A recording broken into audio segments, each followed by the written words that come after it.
আমার যদি হাতে দিতে চান এখানে পাঠিয়ে দেন, বাচ্চা কাচ্চা দাঁড়ায়। আর যারা ওই আমার ভাইরা গিয়েছে খানজা থানা, একদম যুদ্ধ করতেন তৈরি ভাই, এই সামনে যুদ্ধ করে আয়। ওর কাছে ঢাললে, ওর কাছে ঢাললে, বলে ঢাল দিচ্ছি। হ্যাঁ সব করে আয়। এই পুরস্কার বার করে এলাম।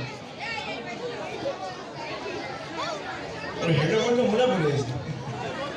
একটা মাইক্রোফোন নাও, এর কাছে দাও মাইক্রোফোন। চেক হলো। হ্যাঁ না ধরো। আসসালামু আলাইকুম।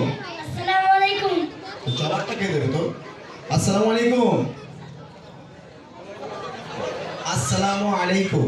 ওয়ালাইকুম সালাম। হ্যাঁ এরকম জবাব দিতে। ও সালাম দিচ্ছে আমাদের, আমিও সালাম দিচ্ছি, ও ডবল সালাম দিচ্ছে। কি শোনা, তোমার নাম কি? মাহমুদুল হাসান। ভালো করে বল। মাহমুদুল হাসান। বাড়ি কোথায়?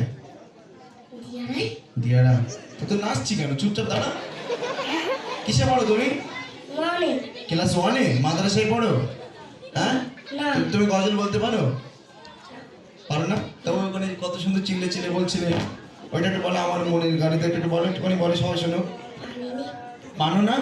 পারিনি। ও আচ্ছা, ওই যে পানি নেই। আচ্ছা যাক, মাশাআল্লাহ। ও সত্যি হেভি, যেটা আমার গলা ভেঙে গেছে। দেখেন একটা গজলে গলা ভেঙে গেছে, তাহলে এখনো তো বাকি আছে। আর এটা কি বই? আরো জোর করে বলো।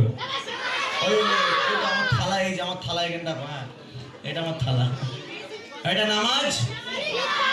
আসসালাতু মিফতাহুল জান্নাত। নামাজ হলো জান্নাতের। আরো জোর করে বল। হ্যাঁ মাশাআল্লাহ। এই নাও, এটা ধরো, যাও এবার ওখানে গিয়ে বসো, যাও। আলহামদুলিল্লাহ, সত্যি এখানকার বাচ্চারা